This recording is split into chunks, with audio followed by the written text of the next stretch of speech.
Voces que forman parte de la noticia. A las 8:15 de la mañana nos acompaña ya en el contacto telefónico Carlos Julio Emanuel, ex ministro de Economía, analista económico y ex gerente general del Banco Central. Doctor Emanuel, bienvenido a los micrófonos de Así Amaneció. Buenos días, mucho gusto de conversar con ustedes. Hablemos un poco de lo que está ocurriendo a nivel internacional con los bancos. Sabemos lo que ha ocurrido en Estados Unidos y en Europa y se tejen quizás algunos hilos de nerviosismo en la región sudamericana. ¿Qué afectaciones, doctor Emanuel, podrían darse en Ecuador, por ejemplo? En Ecuador yo veo que no habría mayor problema, porque lo que ha ocurrido en Estados Unidos en dos bancos que han cerrado, el uno Silicon Valley y el otro Signature. El primero tenía su cartera mayoritariamente en el área tecnológica, que no es el caso de la banca ecuatoriana, y el segundo estaba también con una exposición muy alta en criptomonedas, que tampoco es el caso de la banca ecuatoriana. O sea, la posibilidad de un contagio o de un efecto dominó es relativamente escaso, como en el 2008, que hubo la crisis financiera en Estados Unidos debido al problema de las hipotecas sin valor alguno. Eso afectó a muchos bancos en Estados Unidos y en Europa que estaban en el negocio de estas hipotecas que realmente no tenían ninguna significación monetaria, pero en el Ecuador no hubo esa exposición y tampoco fue afectado nuestro sistema financiero. Esto le podría decir así de plano. Los ecuatorianos en alguna medida también tienen operaciones bancarias en los Estados Unidos. Seguramente nuestros oyentes están siguiendo, muchos de ellos, este tema de manera particular. Se ha dicho que el mayor problema en los Estados Unidos no son sus bancos, sino su política. ¿Usted concuerda con eso, doctor Emanuel? Sí, la política económica de Estados Unidos es la que ha producido este problema, porque por un lado se aumentó el gasto público. Recientemente, pues hace unos pocos meses, el presidente Biden promulgó una ley que la llamó ley antiinflacionaria, pero que incluía incluía un gasto de 270 mil millones de dólares. Un poco contradictorio que para combatir la inflación se pongan más dólares a circular. Eso más bien elevó el nivel inflacionario, y ahora frente al problema que está afectando a las familias estadounidenses, el mismo gobierno de Biden decidió subir las tasas de interés a través de la Reserva Federal, y eso es lo que ha causado el problema de los bancos americanos, particularmente de estos dos, que desde el 2008 estaban acostumbrados a fondearse, a conseguir créditos de la Reserva Federal al 0% de interés. Cuando uno tiene un fondeo de 0% de interés, lo puede prestar al 2, al 3% y hace pues ganancias. Pero cuando de repente le sube la tasa de interés la Reserva Federal y uno ya tiene préstamos colocados al 2, al 3, al 4%, entonces se produce un problema grave de liquidez, que es lo que ha afectado a estos bancos, añadido al problema psicológico, que cuando alguien comienza a hablar que un banco está mal, todo el mundo va a tratar de sacarle la plata. Y los bancos, ningún banco en el mundo tiene toda la plata de los depositantes en las bóvedas, porque la plata en un 90%, en algunos casos más, está prestado a los diferentes sectores de la economía. Los bancos no tienen el efectivo para devolverle a todos los depositantes si el día de hoy quisiera quitar su dinero.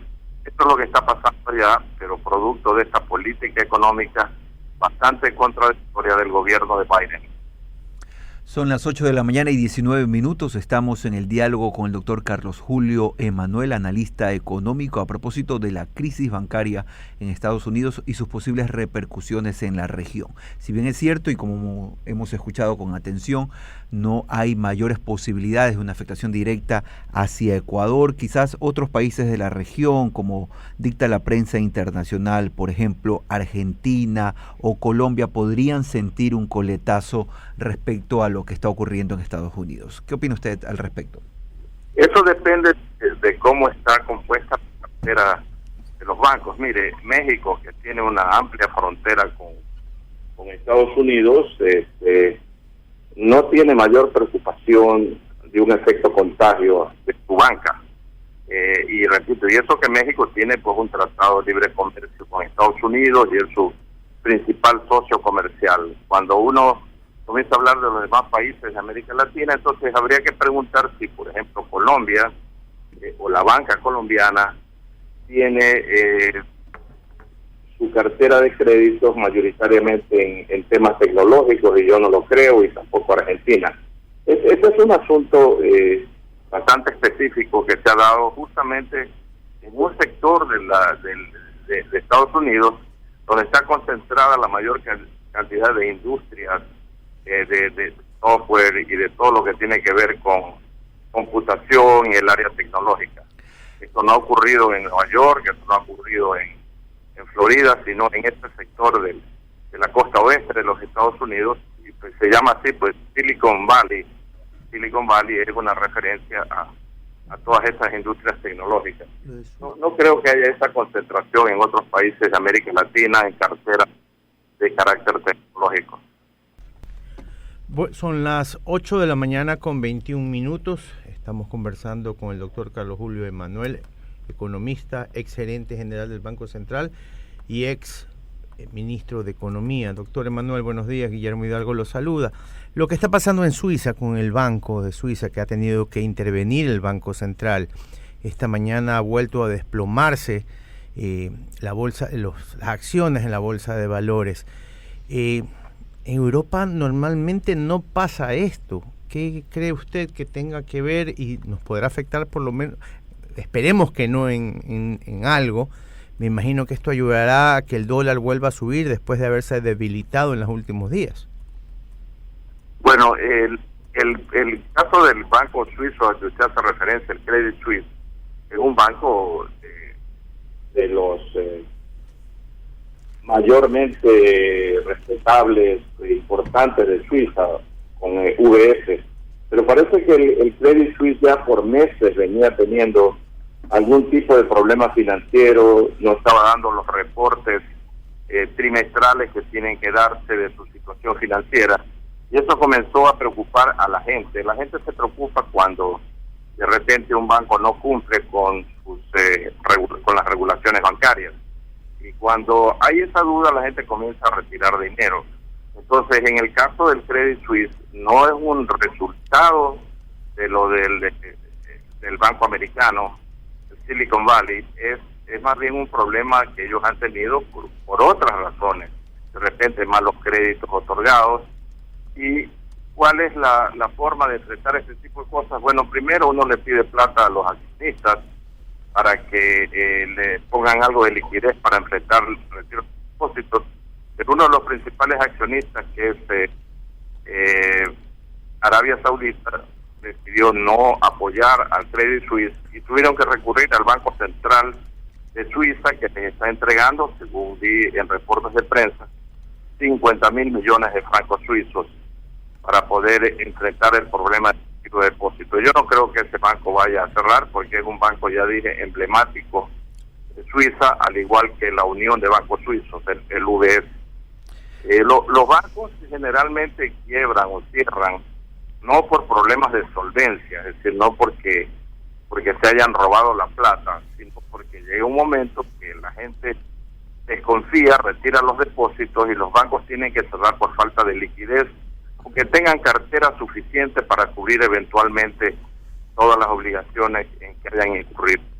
Finalmente, doctor Emanuel, quien no aprende de su historia está condenado a repetirlo. ¿Qué lecciones se pueden aprender o se pueden obtener de esta crisis? Bueno, miren, Estados Unidos tiene alrededor de 15.000 bancos, y quiebras bancarias se dan en Estados Unidos a menudo. Imagínense, 15.000 bancos. Estados Unidos tiene sistemas regulatorios bastante buenos, pero si por ejemplo un banco como el Banco Signature decidió poner sus recursos en activos que son altamente especulativos como criptomonedas, que han tenido pues, un comportamiento bastante errático, entonces uno es susceptible de que a un banco como ese se acarreen problemas. ¿Cuál es la lección? La lección es que usted tiene que diversificar el riesgo. como se dice vulgarmente acá, pues no ponga todos los huevos en la misma canasta. Correcto. Esa es la lección. Uno tiene que saber manejar muy bien la liquidez de la banca, tiene que cumplir con las normas, y en el Ecuador, pues después de la crisis financiera de fines de los años 90, o a la dolarización, toda la banca ecuatoriana ha sido bastante cauta, bastante conservadora, bastante sólida, y aunque parezca contradictorio, también bastante líquida. Entonces, por acá no hay ese tipo de problemas o posibilidad de contagio.